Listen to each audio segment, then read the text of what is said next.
वाहेगुरु जी का खालसा वाहेगुरु जी की फतेह। आज का हुक्मनामा तन तन श्री गुरु ग्रंथ साहिब जी महाराज जी का सचखंड श्री हरमंदर साहिब जी से लिया गया है। गुरु जी फरमान करते हैं, श्लोक महल्ला तीजा। पर थाई साखी महापुरख बोल दे, साजी सगल जहाने, गुरमुख होए सो पाओ करे, आपना आप पछाणे। गुरमुख होए सो पाओ करे, आपना आप पछाणे। अंग 647।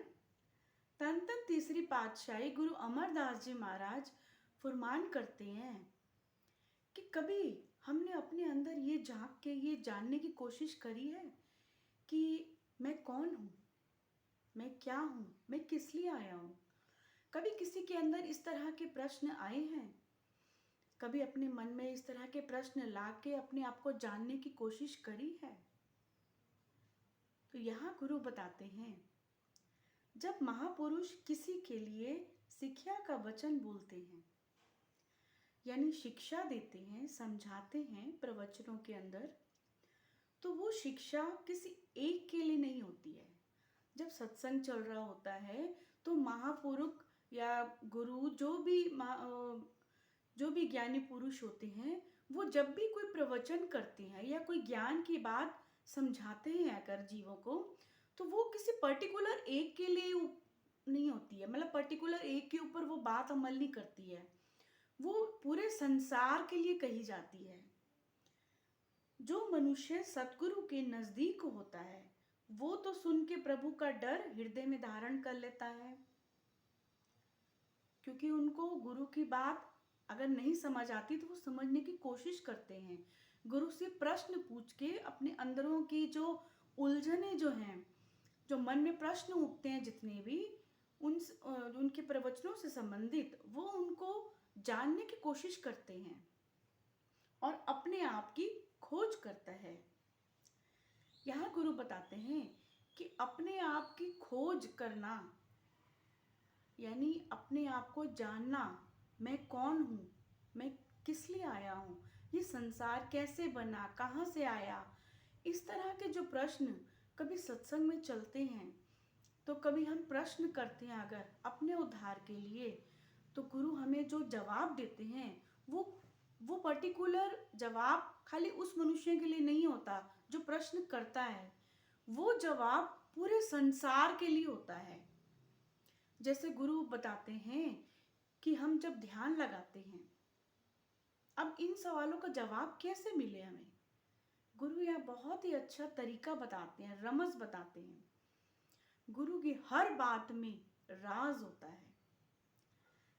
तन तन श्री गुरु ग्रंथ साहिब जी महाराज में हर सवाल का जवाब है। अगर किसी के अंदर ये प्रश्न आता है, मैं कौन हूँ, मैं कहाँ से आया हूँ, मतलब मैं कौन हूँ, तो हम बोलते हैं कि हमारे जो शरीर का नाम है कि मैं ये हूँ, मैं जस्मीन हूँ, या मैं ये हूँ, या मैं वो हूँ, अपने शरीर का नाम समझते हैं। गुरु कहते हैं ये जो मैं कौन हूँ, वो मैं इस शरीर के नाम के लिए नहीं आता, वो मैं आता है उस चेतना के लिए जो इस शरीर को चला रही है, जो डायरेक्ट जिसका कनेक्ट है डिवाइन से, यूनिवर्स में जो पावर है, जो एनर्जी है, जो डिवाइन एनर्जी, उससे जिसका कंसर्न है हमारे अंदर। हमारा शरीर कौन चला रहा है? कभी हमने ये प्रश्न करे हैं इस तरह के अपने आप से? खाली अपने संसार में खाया पिया कमाया, और गुरु कहते हैं बस ये तो हर कोई जानवर भी करता है, पक्षी भी करते हैं, तो तुम्हारे अंदर इंसान वाली क्या खासियत है जो तुम्हें इंसान कहा जाए, मनुष्य कहा जाए? कभी तुमने अपने अंदर ये झांकने तक की कोशिश नहीं करी कि मैं कौन हूँ? गुरु यहाँ तरीका बताते हैं। जब हम मेडिटेशन में बैठते हैं, ध्यान लगाने का मतलब होता है अपने आप को जानना, अपने आप में रिसर्च करना। ये सारे प्रश्नों का जवाब हमें धीरे धीरे तब मिलना शुरू होता है। अब हम ये क्यों कहते हैं कि मेरे शरीर में दर्द हो रहा है, मेरे शरीर में दर्द हो रहा है, हम ये क्यों नहीं कहते मैं दर्द हो रहा हूँ? मेरे शरीर में दर्द हो रहा है, मुझे भूख लगी है, मैंने ये काम किया, मेरे हाथ, मेरे पाँव, मेरा सिर, मेरे कपड़े, मेरा पैसा, मेरा घर। यहाँ पे हम मेरा मेरा क्यों बोलते हैं, मैं क्यों नहीं बोलते? मैं घर, मैं ये हाथ, क्योंकि मैं ये हाथ हूँ, ना मैं ये आँख हूँ, ना मैं ये कपड़े हूँ, क्योंकि मैं ये चीज़ हूँ ही नहीं, तो मैं कौन हूँ? मैं जस्मीन, जो इस शरीर का नाम है, मैं वो भी नहीं हूँ। तो गुरु कहते हैं ये बहुत ही एक सोचने वाली बात है। कभी हमने इस पे विचार करने की कोशिश करी? आप सब इस प्रश्न पे विचार करिए, अपने आप को जानने की कोशिश करिए, और इस सवाल का जवाब आपके अपने अंदर ही है। जब आप मेडिटेशन करते हैं तो गुरु पूरा अंग संग होके आपको ध्यान लगाने में पूरी हेल्प करता है। जितनी भी शक्तियां हैं, दैविक शक्तियां हैं, वो सब आपकी हेल्प करती हैं, क्योंकि परमात्मा के हुक्म के बिना हम अपने आप को नहीं जान सकते। जब तक उनका हुक्म ना हो, जब तक वो नहीं चाहते कि हम अपने आप को जानें, तब तक हम अपने आप को जान भी नहीं सकते। हम ऐसे ही जानवरों की तरह जिंदगी जी रहे हैं, करतूत पशु की मानस जात। शरीर तो हमारा मनुष्य वाला है, पर करतूतें हमारी जो हैं वो जानवरों से भी बदतर हैं। तो गुरु यहाँ बता रहे हैं, जिस दिन हमने अपने आप को जान लिया, अगर अपने इन सवालों का जवाब जान लिया, किस तरह से जानना है वो गुरु अपने आप तरीका बताते हैं। वो अपने अंदर झांक के जब हम देखते हैं तो इन सारे सवालों का जवाब मिल जाता है।